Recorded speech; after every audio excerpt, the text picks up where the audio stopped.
Goldie gets one in the air. There it goes! The Diamondbacks have been outstanding all year. I think it's time that you get a chance to talk about your hometown team, Nate. You're not your hometown team. You're from Boston. You love the Red Sox. No, they're my adopted hometown team. They're your adopted hometown team. Let's give the Diamondbacks their due, huh? I mean, you've got an MVP candidate. Batting 3-hole for him, don't you? Or he's batting cleanup. Goldschmidt. I mean, he's an MVP candidate. But who else do the Diamondbacks have that people on the East Coast might not know about? That's a big deal. So let me start by saying that is my bold prediction on April 17th. The Diamondbacks will win the division. Paul Goldschmidt will win his long-awaited, long-overdue MVP.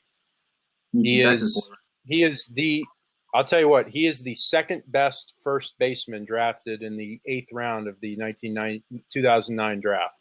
And that's really saying something. The other one's 6'7" and from Duke University.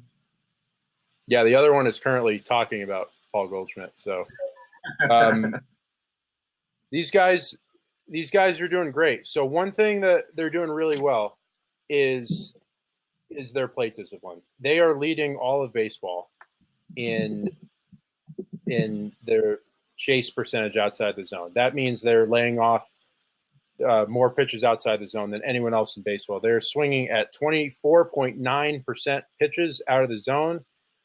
The league average is 28.8. So they've done a lot of work with analytics to refine their approach.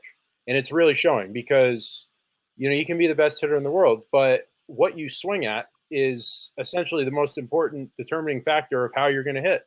I could be an awesome hitter, but if you throw me 0-2 sliders or any pitch sliders all day in the dirt, which you did, and I swing at them, which I did when I faced you, I'm not going to get any hits. So really shrinking their strike zone. It's been really effective. They got one of the absolute best analytics guys in the game, Mike Fitzgerald at MIT. Now they got some really good arms too.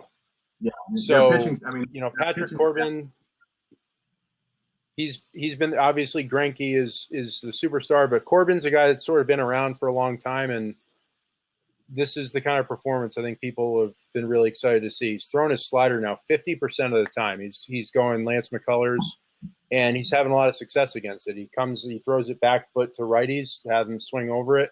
Throwing that two-seam down in a way, he can really neutralize the platoon advantage by executing that slider down. And, they got the National League version of Andrew Miller, basically. Archie Bradley, a former starter. He comes in to set up their closer, Brad Boxberger. He's a guy that can go more than one inning.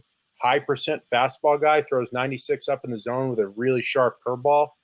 It shortens the game.